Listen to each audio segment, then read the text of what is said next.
नमस्कार दोस्तों, मैं उदय शुक्ला, सरस्वती विद्या मंदिर इंटर कॉलेज इतियाथू गोंडा।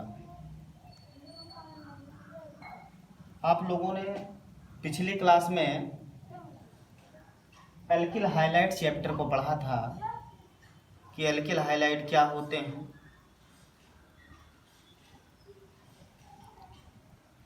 उनका नामकरण कैसे किया जाता है, कैसे उनको प्रिपेयर किया जाता है, उनके रासायनिक गुण के बारे में पढ़ा। अगला जो आपका चैप्टर है वो है हाइलोएरिन। हाइलोएरिन्स जो होता है वो आपका एरोमेटिक हाइड्रोकार्बन के हुए हाइड्रोजन व्युत्पन्न, जिसमें हाइड्रोजन परमाणु सीधे एरोमेटिक रिंग के कार्बन परमाणु से जुड़ा होता है, हाइलोएरिन्स या एरिल हाइलाइट कहलाता है। जैसे यहाँ पे ये आपका एरोमेटिक यौगिक है, इससे एक हाइड्रोजन परमाणु हटेगा और एक हाइड्रोजन परमाणु जुड़ेगा, एक हाइड्रोजन परमाणु हटेगा, एक हाइड्रोजन परमाणु जुड़ेगा, तो ये आपका हाइलोएरिन्स बनेगा। हाइलोएरिन, ये आपका हाइलोएरिन्स है। उदाहरण तौर पे अगर देखा जाए तो ये आपका क्लोरोबेंजीन, ये आपका ब्रोमोबेंजीन और ये आपका आइडोबेंजीन, ये तीनों हाइलोएरिन्स के उदाहरण हैं। और भी डेरिवेटिव हो सकते हैं, तो इस तरीके से इसे हम परिभाषित कर सकते हैं। इसी का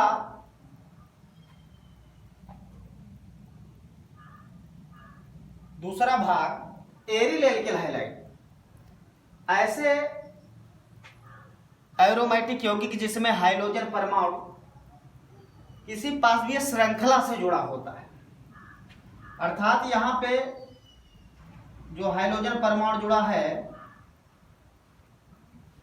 वो ये खुली श्रृंखला से जुड़ा हुआ है, अर्थात ये आपका क्या है, ये आपका बेंजील क्लोराइड।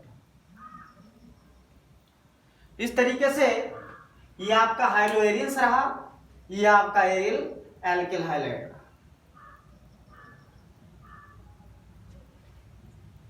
अगला जो बात आती है वो है हाइलोएरिन्स को कैसे नामकृत किया जाता है, कैसे इसका नामकरण किया जाता है। तो बहुत आसान है, एरोमेटिक यौगिकों का नामकरण बहुत आसानी से हम कर सकते हैं।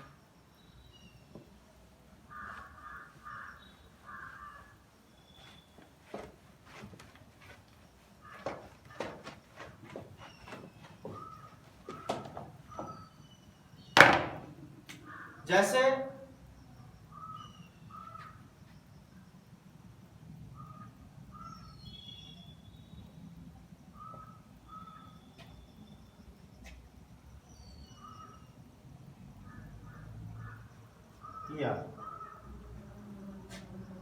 दूसरा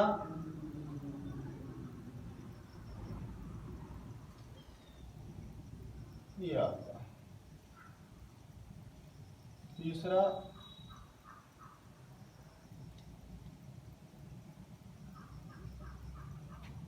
ये आपका।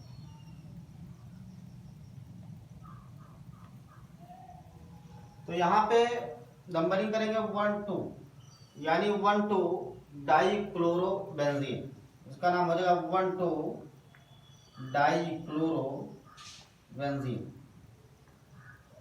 इसका नाम हो जाएगा 1 2 3 4, तो इसका नाम हो जाएगा 1 4 डाइक्लोरोबेंजीन। इसका नंबरिंग करेंगे 1 2 3, तो इसका नाम हो जाएगा 1 3 डाइक्लोरोबेंजीन। इस तरीके से आसानी से आप हाइलोएरिन्स का नामकरण कर सकते हैं। कक्षा 11 में इसे बेहतर तरीके से पढ़ाया भी गया है कि एरोमेटिक यौगिकों का नामकरण कैसे किया जाता है।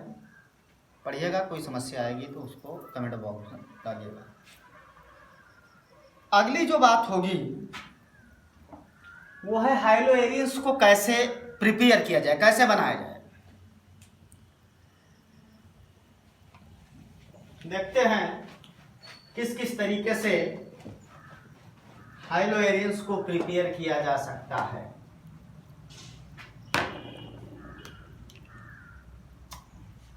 बनाने की विधि।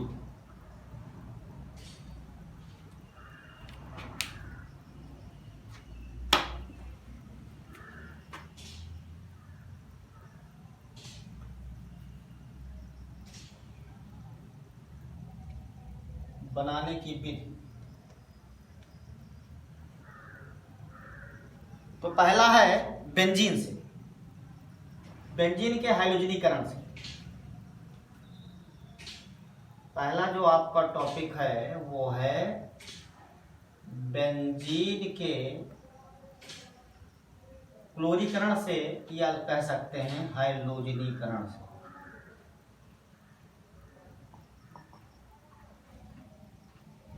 ये आपका बेंजीन रहा। बेंजीन क्लोरीन लिया जाएगा, FeCl3। ये आपका Fe लिया जाएगा तो अंधेरे में होगा, और अगर FeCl3 लिया जाएगा तो सामान्य ताप पर होगा। तो ये रिएक्शंस कंप्लीट होगी तो क्लोरोबेंजीन का निर्माण हुआ करता है और प्लस HCl निकला करता है। ये दोनों अलग अलग रिएक्शंस हैं। ये आपका एक कंडीशंस बेंजीन, ये आपका बेंजीन क्लोरीन Fe लिया जाएगा, अंधेरे में रिएक्शंस कराएंगे तब भी क्लोरोबेंजीन बनेगा। बेंजीन लिया जाएगा, क्लोरीन को लिया जाएगा, FeCl3 लिया जाएगा, सामान्य ताप पे रिएक्शंस होगी तब भी क्लोरोबेंजीन का निर्माण हुआ करता है। इस तरीके से हम आसानी से बेंजीन के हाइड्रोजनीकरण से क्लोरोबेंजीन का निर्माण कर सकते हैं। यह आपका क्लोरोबेंजीन बना। यहां पे हाइड्रोजन चेंज करेंगे तो ब्रोमो आयोडो बेंजीन्स का निर्माण हुआ करता है। दूसरा है डाइजोनियम सॉल्ट से। दूसरा जो मेथड है वो डाइजोनियम सॉल्ट से है। ये एक नियम रिएक्शंस है, इसे सैंडमायर अपक्रिया भी कहते हैं। तो सैंडमायर अपक्रिया के द्वारा भी हम हाइड्रोएरियंस का निर्माण कर सकते हैं। देखते हैं।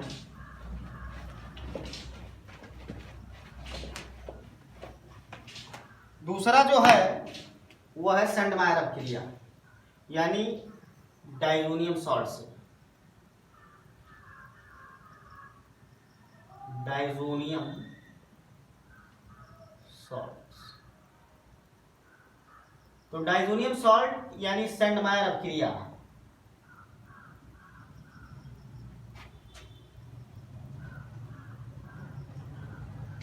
सैंडमायर अपक्रिया क्या होती है?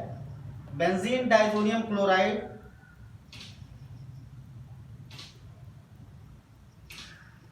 को लिया जाता है, इसको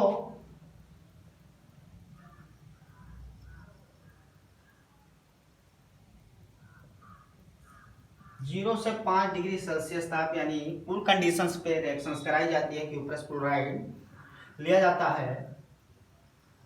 तो यहाँ पे इसको इस कंडीशंस में जब रिएक्शंस होती है तो यहाँ पे आपका बनता है क्लोरोबेंजीन और प्लस नाइट्रोजन गैस मुक्त हुआ करती है। ये आपका क्लोरोबेंजीन।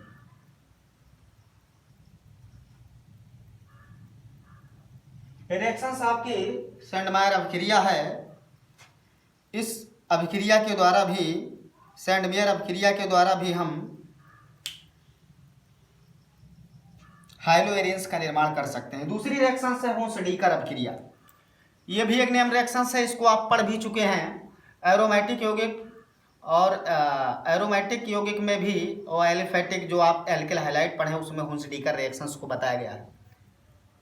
देखते हैं।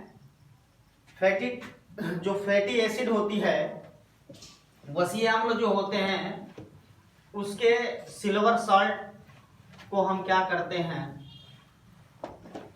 ब्रोमीन जल के साथ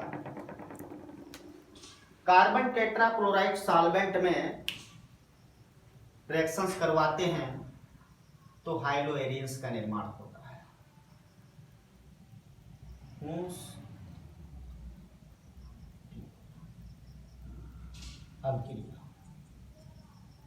हुंसडीकर अभिक्रिया के द्वारा भी हम हाइलोएरियंस का निर्माण कर सकते हैं। यह आपका एरोमेटिक एसिड का सिल्वर साल्ट रहा, प्लस ब्रोमीन जल लिया गया, यहाँ पे CCl4 कार्बन टेट्राक्लोराइड सॉल्वेंट लिया जाएगा, हीट किया जाएगा तो आपका ब्रोमोबेंजीन बनेगा। अब सह उत्पाद के रूप में CO2 जाएगा और प्लस साथ में AgBr निकलेगा।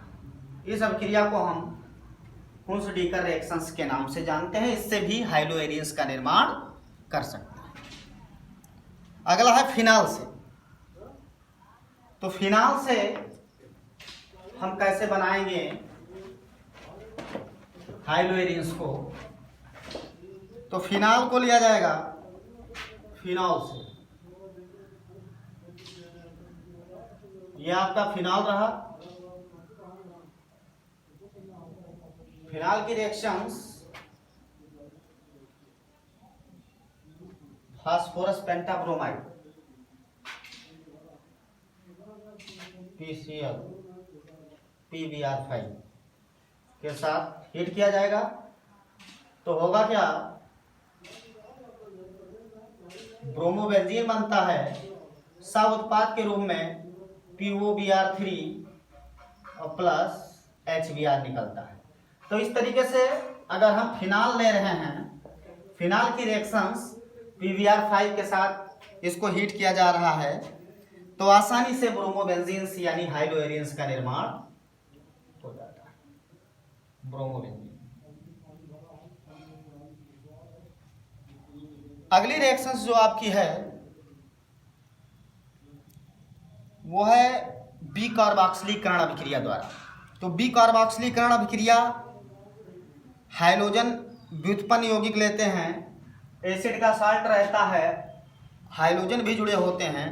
ऐसे यौगिक के द्वारा ही हम हाइलोएरियंस का निर्माण कर सकते हैं। तो देखते हैं बी कार्बोक्सिलीकरण अभिक्रिया से कैसे हाइलोएरियंस का निर्माण कर सकते हैं। देखते हैं बी कार्बोक्सिलीकरण अभिक्रिया।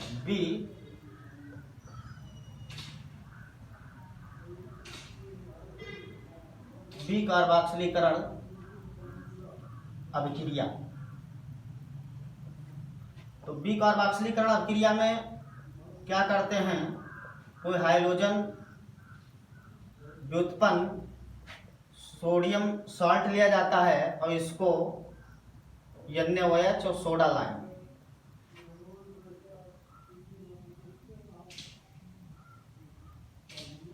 तो यहाँ पे आपका